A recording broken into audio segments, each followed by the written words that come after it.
What do you think, Natalie? This was Don's idea, and It was my idea. Do you want to do this again? I don't know if we want to do this again.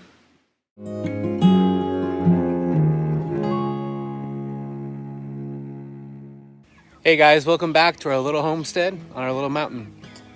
Well, tomorrow is a really big day for us. It's probably one of the biggest days when it comes to homesteading and providing our own food.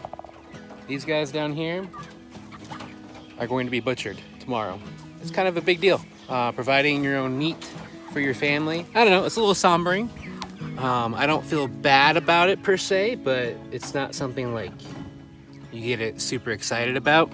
It's part of life, you know? If you're, I feel very strongly that if you're going to eat meat, that you should understand that meat, that animal, where it came from, what kind of life it lived. And we know that these Cornish cross chickens lived a life 1,000 times better than the lives of the Cornish cross chickens raised on the factory farms like Tyson's, where they literally lived their entire lives inside of a cage, never seeing a blade of grass in their lives. 8 weeks and they're dead and they've never seen real nature. That's not okay. This is much better. The last few days actually, guys, I've been moving them 3 times a day just because I want them on clean, fresh ground as much as possible. I just feel like they deserve that. They always say that when you're raising animals for meat, they have one bad day in their lives, and that's what I'm going for. So they haven't had a bad day yet. They're safe. We're right next to the woods. Like, this is total bear country up here. I have coyotes that I hear yelping down in the valley below, but these guys are completely safe.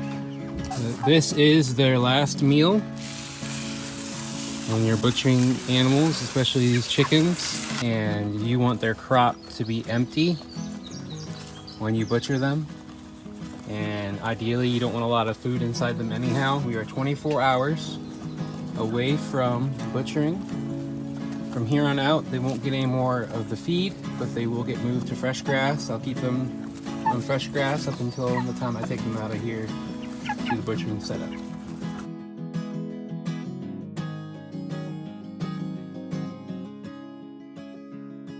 The next day.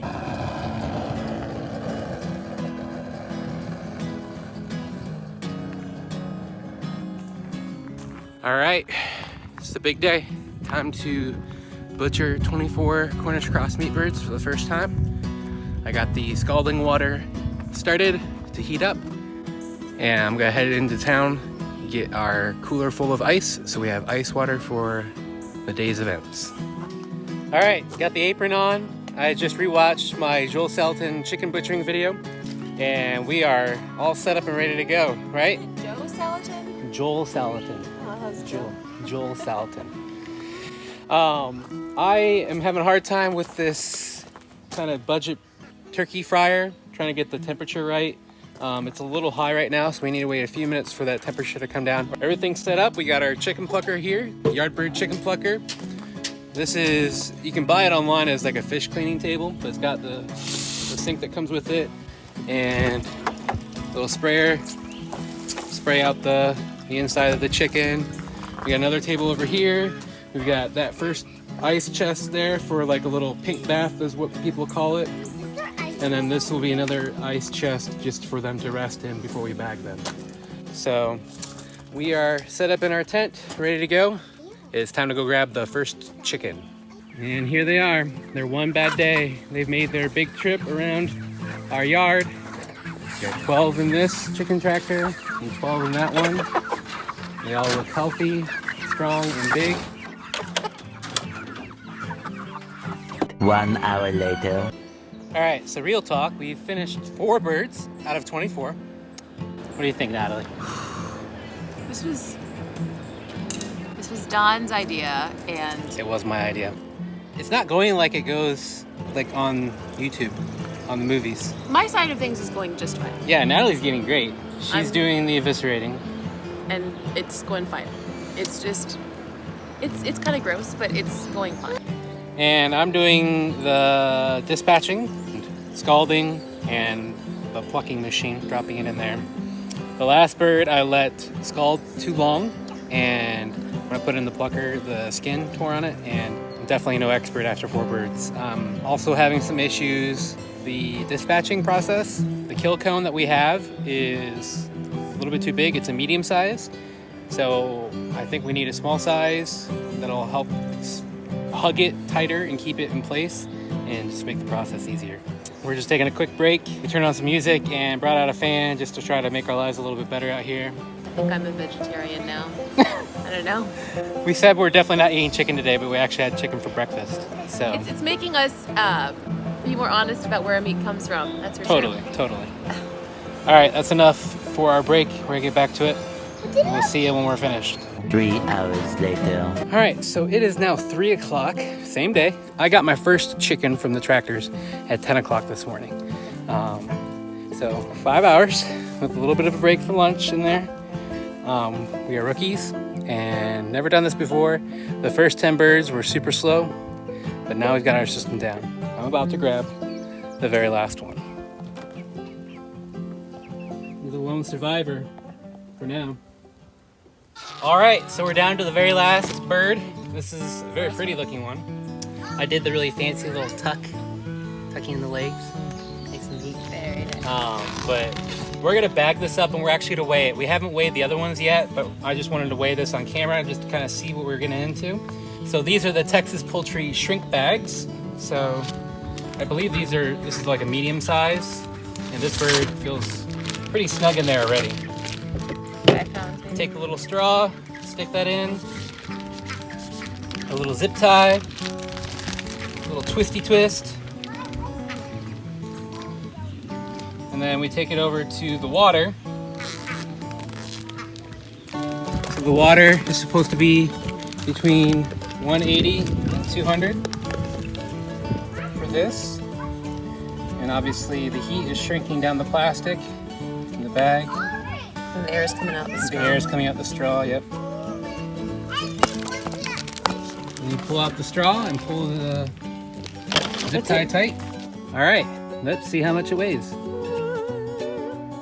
Nice, 4.235 pounds.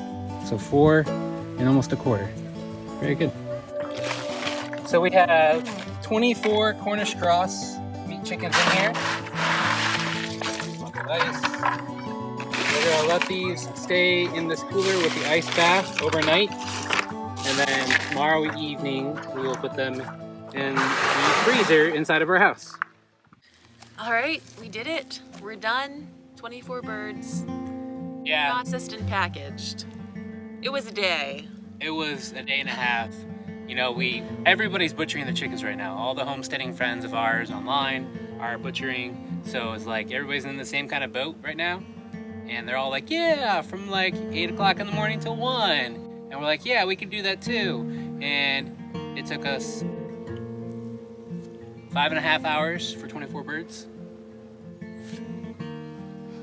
But seriously, I knew it would take us a little bit longer because we were rookies, but It's our first time, so we watched a lot of videos and we did not over-prepare. That's the most amount of homesteading related videos you've ever watched in that amount of time. But it felt really necessary. Like, we knew what we were doing, but we didn't over-prepare.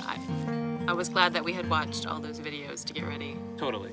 And I'm glad that I got decent equipment to start with. We had a really good knife that came with our Texas Poultry shrink bags. The knife that came with the kill cone off of Amazon was worthless. Neither one of us could use it for anything. No, it was really dull. It was not good. You got a bug?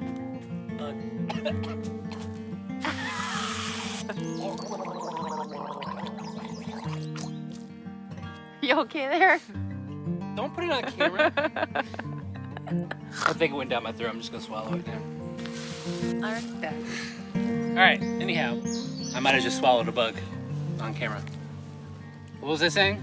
We used the Yardbird chicken plucker, which is kind of budget. I mean, it's $400, but a lot of the chicken pluckers. It was $400? Yeah. A lot of the chicken pluckers out there are way more expensive. That's more on the budget line, but it did the job. The issue that we had is that the turkey fryer that I got for scalding the birds before going to the plucker, I had a really hard time regulating the temperature. It shuts off on its own, which I knew about, but I couldn't. It took time to regulate the It took a lot of time to regulate. The flame would either get too low and shut off, or it'd be too high and get too hot. So it's just something we're gonna work on for the next time.